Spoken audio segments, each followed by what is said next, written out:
Y muchísimas gracias a vosotros que, pese a los estragos de estas noches templadas, habéis venido aquí a la hora.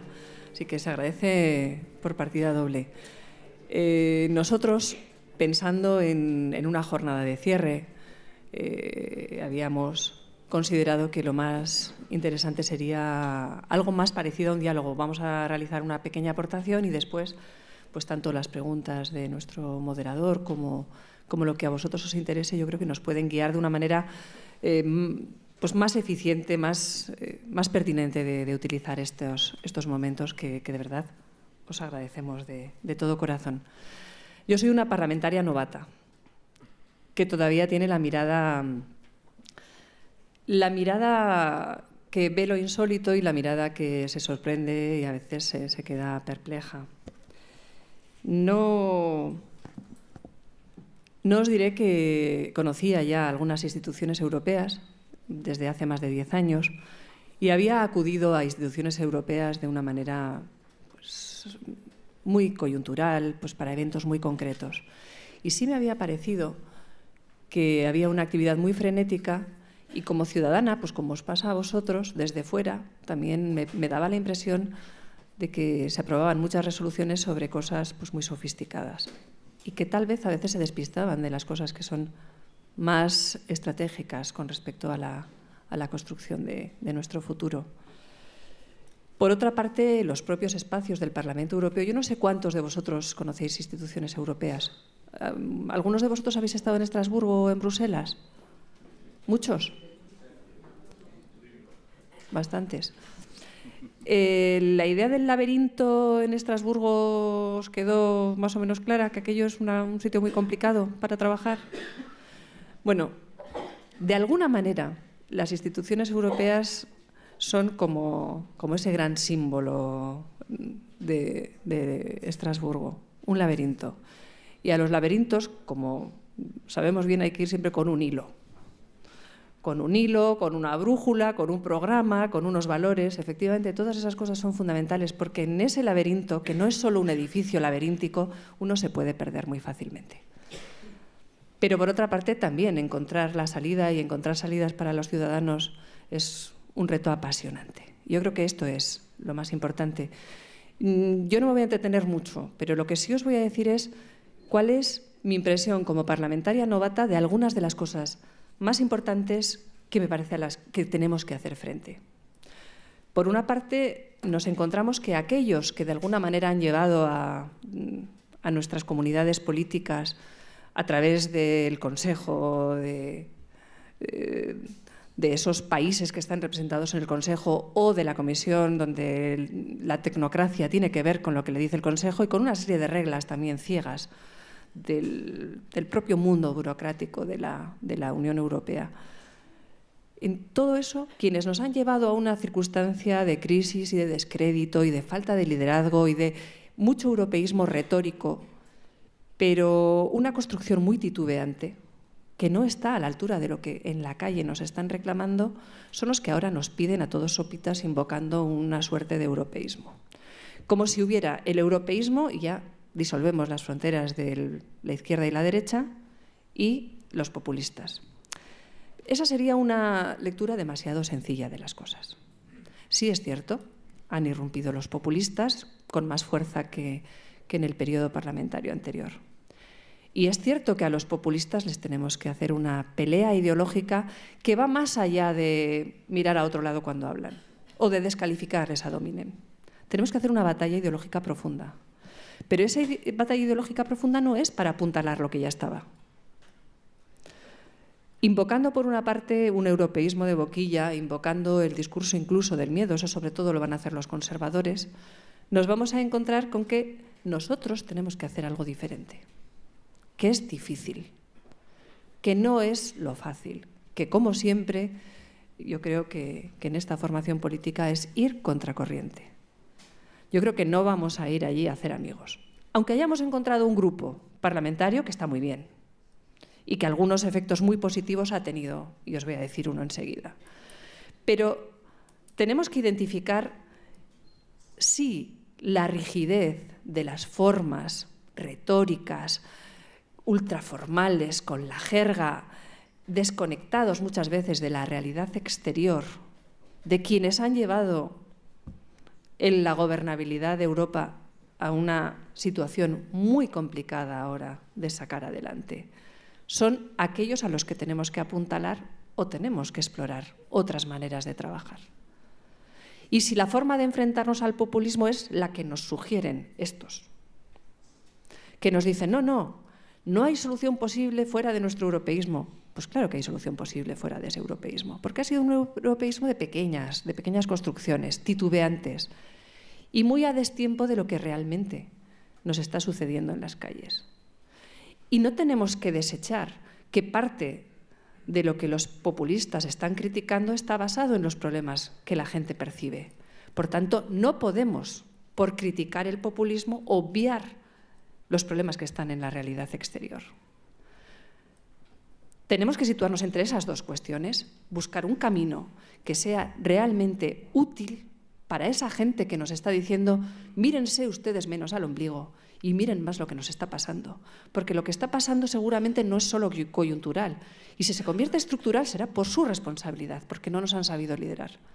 Si una situación de desigualdad creciente, de desigualdad de oportunidades creciente, de precarización en las relaciones laborales, de desigualdad en el reparto de la riqueza, de mala gestión del patrimonio y del valor añadido que se genera en nuestro entorno, no se gestiona eficazmente, nosotros seremos responsables. Y, por tanto, tenemos una enorme responsabilidad. Tenemos, por tanto, que hacer una pelea profunda frente a los populismos, frente a los nacionalismos que muchas veces están entretejidos de algunos de los rasgos del populismo, pero hacerlo de una manera realmente severa y realmente inteligente desde el punto de vista ideológico, no una mera descalificación para utilizarlo como pretexto para que todo siga igual y para que sigamos sin escuchar lo que está pasando ahí fuera, que puede ser tremendamente convulso si no sabemos encaminarlo. Tendremos que tener nosotros la capacidad de dar una alternativa distinta, de tejerla aunque seamos pequeños, pero ser pequeño no significa no tener capacidad para hacer las cosas. Ahora bien, no nos podemos quedar en la pereza, en lo cómodo. Es un momento de saltar a la incomodidad extrema. No vamos a hacer amigos. Y si no notamos la incomodidad, será que no estamos haciendo bien nuestro trabajo. Porque lo cómodo sería creernos la retórica oficial y utilizarla para estar cómodamente instalados y ni afrontar la cuestión de la ejemplaridad que nos están pidiendo los ciudadanos y que tiene que ver con achicar los espacios de opacidad, con achicar cualquier posibilidad de corrupción, con expresar de forma también ejemplar cuál va a ser nuestro trabajo por la transparencia, porque los ciudadanos ven las instituciones europeas como algo profundamente opaco y a los propios parlamentarios como detentadores de todo tipo de privilegios, y algunos son realmente privilegios, y por tanto tendremos que denunciarlos. Y por otra parte tenemos que articular algo contracorriente frente a todo ese mundo en el que se establecen preocupaciones de los ciudadanos y los ciudadanos están empezando a votar, digamos, en defensa propia, y tenemos que ayudarles a que puedan votar en defensa propia cosas que no lleven al disparate, que no lleven al caos. Vamos a tener que ser vanguardia, pero vamos a tener que serlo porque la alternativa que estemos construyendo realmente sea significativa para los ciudadanos, que están muy preocupados, más allá del lenguaje, de la jerga ultraformal del Parlamento Europeo, de las instituciones europeas, nos están reclamando que hagamos cosas que de verdad funcionen y que nos centremos en cosas que son realmente importantes. Y tenemos que ser también muy conscientes de que, además de esto, hay fuerzas que son muy destructoras de la propia posibilidad de edificar la Unión Europea, porque hay un ultranacionalismo ciego que está surgiendo en muchos lugares también al calor de la crisis, y porque hay fuerzas que ideológicamente son disparatadas en las soluciones que proponen a problemas que sí la gente está percibiendo como reales. Bueno, en ese camino es donde nos tenemos que situar. Y en ese camino tenemos que pensar en que saltamos sin red y con riesgos y a jugárnosla. y a trabajar efectivamente en todo lo que signifique ejemplaridad y a trabajar en todo lo que significa escapar de la comodidad de vernos mecidos en ese europeísmo que nos dice que ya no hay fronteras entre los que somos europeístas, y por otra parte en la pelea, pero en la pelea, en el cuerpo a cuerpo, de por qué es importante hacer algo distinto a aquellos que están vendiendo soluciones mágicas a estos problemas, que son los que nos tienen que llevar a que sean nuestras líneas preferentes de actuación, las que se refieren a ese modelo de justicia social, de libertad, de derechos y deberes, a todo lo que significa realmente tejer una manera de ciudadanía que pueda tener futuro en la Unión Europea como ciudadanos, de verdad, que compartamos más allá de un mercado único europeo o más allá de lo que pueda venir con los acuerdos transatlánticos. En ese espacio difícil es donde nos tenemos que mover. Y si dentro de 2 o de 3 meses nos volvemos a ver y os decimos que estamos cómodos, es que alguna de las líneas preferentes de trabajo no la estamos atendiendo convenientemente, porque es un trabajo complicado de hacer, pero lo podemos hacer. Hay toros que no son fáciles, no vamos a pedir que nos lo piquen, pero hay que encararlo sin hacer ningún tipo de trampa. Y las palabras o la retórica no van a ser una excusa para el trabajo que sí tenemos que hacer políticamente, para influir, para ir más allá de lo que hay en estos momentos. Y en eso tenemos que estar. Como sabéis, hace poco tiempo hemos sido acogidos en un grupo parlamentario que es muy diverso, que nos da comodidad para el trabajo, y por eso lo de la comodidad hay que tener mucho cuidado, hay que pensar como Ariadna. Yo, además de llevarme un hilo, me voy a llevar una brújula y me voy a llevar sobre todo el programa electoral. Y lo vamos a releer, porque nuestro programa electoral en este momento de convulsión, en este momento en que la relación de fuerzas en el Parlamento Europeo es como es, tenemos que recordarlo constantemente para no apartarnos de esas grandes líneas de trabajo que tenemos que desarrollar. Y para no caer en las tentaciones que los propios grupos parlamentarios tienen en Europa, que es la de sumarse a esa retórica del europeísmo sin fronteras, pero no matizado y a veces un poco pretextual de seguir haciendo las cosas como se han hecho anteriormente. Sí que entrar en el Grupo ALDE ha tenido un elemento muy, muy, muy positivo. Se ha cambiado la manera de considerar muchas cuestiones que tienen que ver con nuestro Estado y con la consideración de la unidad territorial de España. O sea, la entrada de nosotros en el Grupo ALDE ha eliminado muchos malos entendidos y perspectivas muy interesadas, difundidas por aquellos que, bueno, pues que trabajaban más bien por vaciar el contenido de lo que son nuestras instituciones comunes, por los elementos simbólicos del Estado, etcétera, etcétera.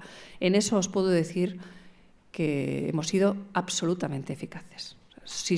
Incluso si solo fuera por eso, ya habría valido la pena estar en el grupo en el que estamos nosotros ahora. O sea, ha sido extraordinario el efecto que hemos causado. Así que, bueno, algo estratégico ya hemos hecho desde el punto de vista político. Ahora falta todo lo demás. Y todo lo demás es realmente importante. Pero tenemos un gran programa, tenemos una gente estupenda, tenemos una gran dirección y tenemos una brújula. Por tanto, yo creo que no nos vamos a perder en ese laberinto. Y yo creo que como introducción general esto sería suficiente. Voy a pasarle a Carlos la palabra y luego ya, si os parece, pues dialogamos. Bueno, ya veo que UPyD... Gracias.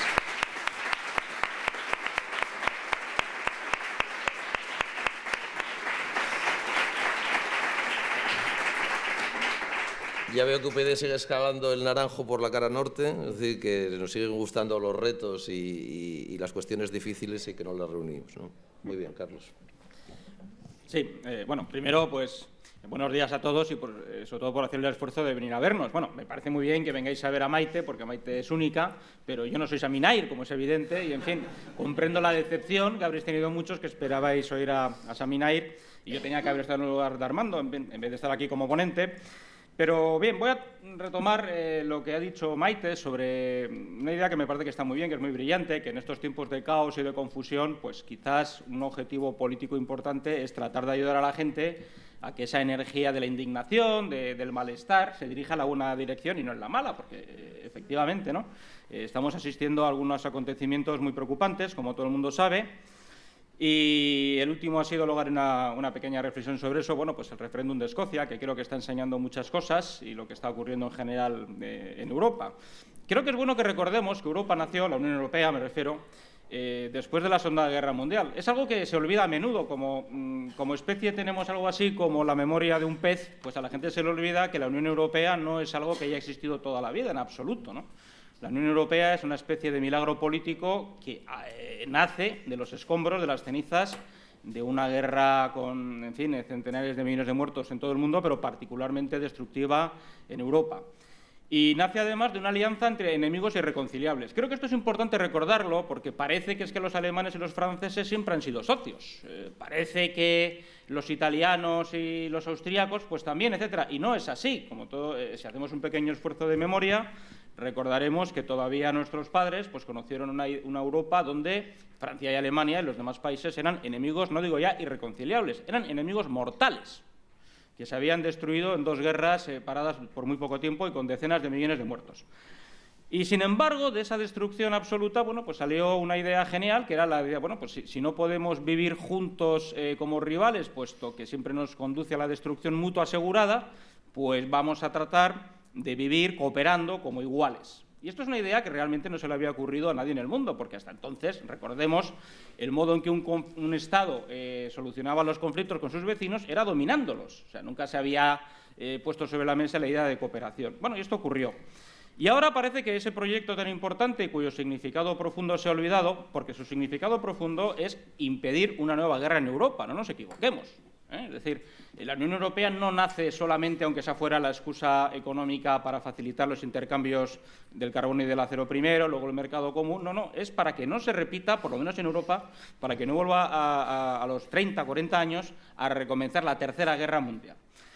Y ahora parece que eso está en peligro y es conveniente también, quiero explicar a la gente que lo que está en peligro, por lo tanto, no es una estructura, como muy bien ha explicado Maite, complicada, tecnocrática, burocrática, pesadísima, muy aburrida, sino lo que está en peligro es la posibilidad o no de profundizar en lo que se ha hecho hasta ahora o de mandarlo al garete y de que volvamos a ese peligro de enfrentamientos entre Estados o entre microestados que salgan de los estados, de sus cenizas, etcétera. Hay un ejemplo que tampoco es tan lejano y se llama Yugoslavia.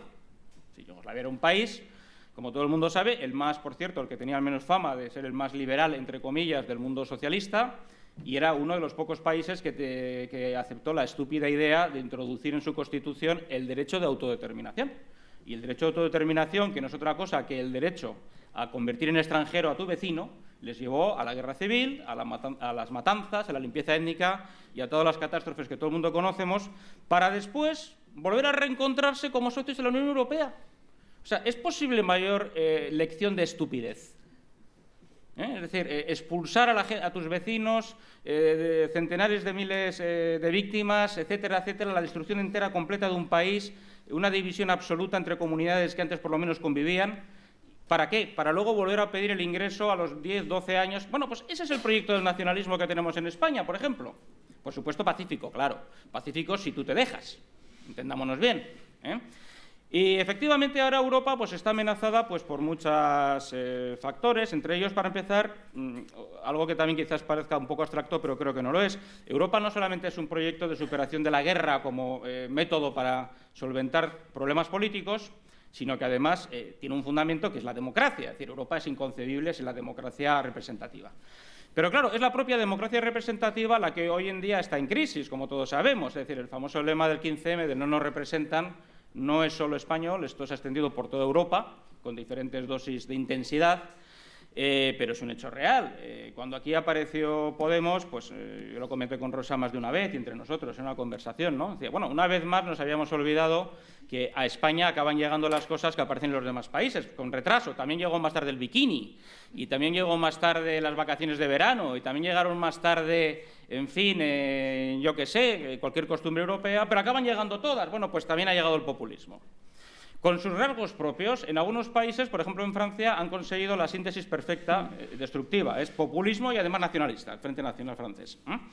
Y en España, bueno, pues esto ya existía previamente, pues un nacionalismo centrífugo que aparentemente no era populismo, aunque evidentemente lo era y lo sigue siendo, y a eso se ha añadido ahora pues el fenómeno nuestro, que tiene una retórica más bien izquierdista. Pero en fin, yo no quiero hablar del populismo, ni de Podemos, ni de esto, es otra cuestión, aunque es inevitable fijarse, sino en que ahora la amenaza al proyecto europeo en ese sentido es doble, es el desprestigio de la propia democracia como tal, y, por otra parte, la amenaza de todo este tipo de movimientos centrífugos. Y ahora conecto con lo de Escocia. Aquí también, en España, quiero decir, creo que lo de Escocia lo vimos con sorpresa y, por otra parte, con comprensión, con esa mezcla ambivalente de sentimientos políticos. Primero, con comprensión, porque nos era muy familiar toda esta idea de que el mecanismo cúralo todo sea el querer destruir el Estado común, crear un Estado propio, etcétera. Vamos, el nacionalismo, vaya, el de toda la vida. Pero también con sorpresa porque la verdad es que la mayoría, quitando los muy expertos, nunca habían oído hablar del nacionalismo escocés ni sabían lo que era, ¿no? Entonces, luego nos fuimos enterando de algunos detalles, que no hace tantos años era un movimiento político casi marginal en Escocia, pequeño, y luego, esto nos sonará a todos, ha ido creciendo ocupando el hueco dejado por ¿quién? ¡Oh, sorpresa!, los laboristas. Es decir, el PSC, este tipo de partidos socialdemócratas que dejan de ser socialdemócratas, que dejan de dar respuestas a la gente y sus antiguos votantes se refugian en el nacionalismo. En Francia fue más bestia, fue el Partido Comunista el que le dio los votantes al Frente Nacional.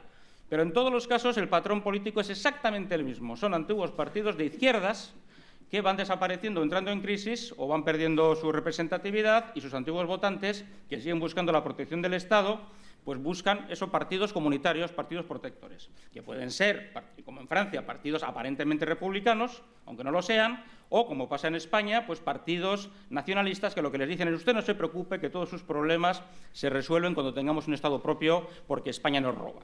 Bueno, pues en el caso de Escocia no ha sido muy distinto el recorrido, solo que ha sido mucho más veloz y luego tiene un matiz importante, que ha sido un nacionalismo más bien de pobres. En España es distinto porque tener en cuenta que en nuestro caso los nacionalismos verdaderamente pujantes siempre han sido de ricos, ¿no? Entonces tenemos una idea, un sesgo, pensando que el nacionalismo es esta cosa de los más privilegiados que además de tener privilegios, caso de los vascos, los navarros, los catalanes, pues encima quieren todavía ya quedarse con todo, En Italia no es muy distinto. El nacionalismo de la Padania es la región más rica de Italia con enorme diferencia e incluso el contraste que hay en Italia en cuanto a calidad de vida entre el norte y el sur es aún más acentuado que en España. Pero en el caso de Escocia ha aparecido esto, que es un tanto sorprendente para nosotros, de que haya sido un movimiento que ha crecido al calor de la crisis, al calor del descontento con las políticas conservadoras de Londres y todo esto.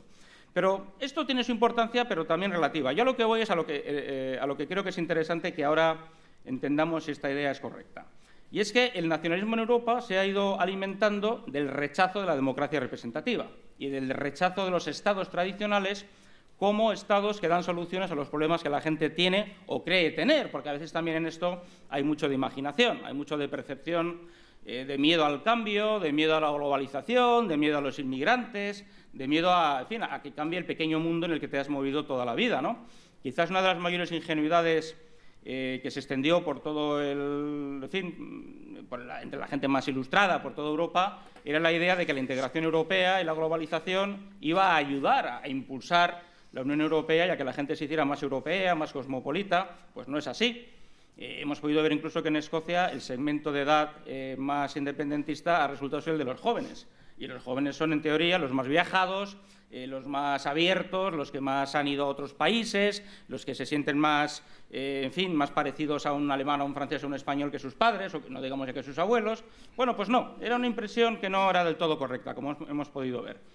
Bueno, yo creo, para no alargarme demasiado, que ahora lo que sí hay que hacer es precisamente tratar de potenciar la idea de Europa como superación de los viejos estados, porque me parece que es la única manera realmente constructiva, es decir, que no sea meramente legalista, jurídica, de superar el desafío nacionalista. Es decir, porque ese desafío nacionalista lo que está es alimentándose, no como ha sido en España la tradición, por ejemplo, en el caso que yo más conozco por lamentables experiencias personales, claro, del nacionalismo vasco, un nacionalismo étnico que se remonta a la prehistoria y a lo que haga falta pues, para legitimarse en nombre de una comunidad inmemorial, sino que ahora es la comunidad de los marginados, de los cabreados, los que quieren romper con los estados tradicionales o los que quieren romper con Europa, a la que culpan también de la crisis.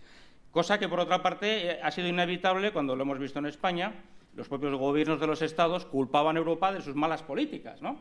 Aquí hay un ejemplo muy típico, del que se habla, sin embargo, poco, y es que todos los recortes que ha hecho el gobierno Rajoy y los gobiernos socialistas anteriores y los autonómicos, la culpa es de Bruselas, la culpa es de Berlín, la culpa es de Merkel. Pero no es cierto, porque incluso estando en desacuerdo con lo de la austeridad como política fiscal básica, pues no te decían en qué había que recortar. Es decir, si te dicen, tiene usted mucho déficit, tiene que bajar 20.000 millones de euros este año ese déficit, porque si no va a tener verdaderos problemas, no te dicen en qué tienes que recortar. La decisión de recortar en sanidad, en educación, en inversiones productivas, en desempleo, etcétera, es del propio país, y la de mantener el gasto superfluo en administraciones innecesarias, etcétera, también es de ese país. Pero claro, a la gente se le ha transmitido que no, que es una imposición.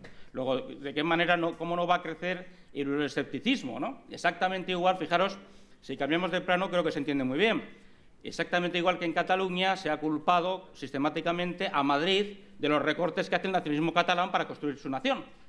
Bueno, pues esto lo aplicamos a Europa y el mecanismo es idéntico, es exactamente el mismo. Bueno, pues creo que la alternativa, o algo que habría que estudiar como alternativa, política seria, y cuando digo política seria es en el sentido que lo decía Maite, es decir, de tratar de convencer a la gente de que sus desgracias, bueno, igual es verdad que los viejos estados nacionales están corrompidos, están dominados por unas élites extractivas, como les llaman ahora, palabra de moda, voraces, insaciables y además bastante ineptas, etcétera. Bueno, pero la superación de eso no es ir a lo peor, a lo más pequeño, es ir a lo más grande, a lo más inclusivo. ¿Por qué? Porque la única manera de garantizar las políticas de igualdad, que creo que es lo que preocupa al 90% de los europeos, porque la consecuencia más grave de la crisis desde el punto de vista social es el incremento tremendo que ha habido de la desigualdad. Salimos de la crisis con menos bancos, salimos de la crisis con menos empresas, salimos de la crisis con menos gente trabajando, algunos quieren que incluso con menos partidos, pero bueno, esto es un tema distinto. Es decir, la cosa es reducir, jibarizar, y lo que hace falta es lo contrario, es volver al pluralismo, volver a la seguridad mínima que la gente tenía en Europa, que era el sistema europeo, de que tienes garantizados ciertos derechos básicos a una pensión, al desempleo, a encontrar trabajo parecido al que te interesa, etcétera, etcétera, y eso es lo que ahora la gente echa de menos. Claro, hay que explicar que los pequeños estados, lejos de garantizar esto, lo que van a hacer es lo contrario, porque son más débiles, son más pequeños, por razones económicas de economía de escala, por razones de debilidad política, por muchas otras cosas, y que la única manera de volver a ser iguales es con una igualdad más grande, más inclusiva y de mayor escala también. Yo creo que la cosa va por ahí. Y, evidentemente, desde luego, hay que echarle emoción, esto está claro. El problema también de Europa, Maite lo decía antes también, es la lejanía, ¿no? Esta cosa remota de que, ¿qué me está usted contando? ¿Qué es lo que pasa en Bruselas? Si no me siento yo representado por mis parlamentarios en Madrid o por los de, los de Oviedo o los de la capital autonómica que sea, ¿cómo me voy a sentir representado por esta especie de marcianos, con perdón, Maite, que estáis en Bruselas? Es decir, claro, y esto evidentemente es un problema al que hay que hacer frente porque creo que nos estamos jugando mucho y no es ninguna broma. Es decir, damos por hecho que esto ya se pasará, que esto se resolverá por sí solo. Bueno, pues es una idea equivocada. La experiencia que tenemos es que ningún desafío histórico se resuelve solo, jamás. Solo se resuelve si hay gente que hace lo que hay que hacer para solucionarlo. Y si no, se podrá repetir en Europa lo que pasó en los años 30, y esto no es ninguna broma. De hecho, ocurrió en Yugoslavia. Vuelvo a repetir la palabra maldita, prohibida, porque parece que en Yugoslavia no pasó nada, y pasó todo. Y era un país como nosotros. Yugoslavia no era Zambia. Era un país muy parecido a España en muchas cosas. Bien, en fin, voy acabando para que Maite nos cuente algo más o Armando organice esto, etcétera, etcétera. Yo creo que este sí es un objetivo importante. Creo que sí hay que tomarse en serio la unidad de Europa. Creo que sí merece la pena explorar el ofrecer la Unión Europea, no digo las instituciones tal como son ahora, sino la idea de unidad de Europa, de una Europa federal, como superación de los nacionalismos y como garantía de políticas de igualdad. Creo que esto es importante.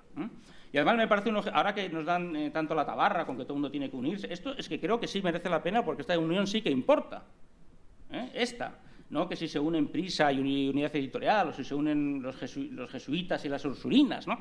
Y estas son cosas que tienen muy poca importancia y tienen más que ver con la competitividad normal que hay en las sociedades abiertas.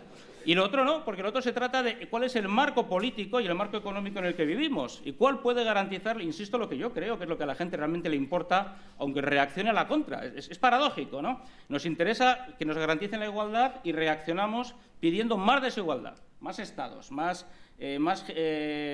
taifas, es decir, más balcanización de Europa. Claro, pero por otra parte es normal, porque si los que tienen la responsabilidad y la capacidad de impulsar estas políticas lo que hacen es defender su estatus egoísta, pues tanto nacional como de clase política, pues evidentemente será imposible. Y creo que esto era todo lo que quería decir.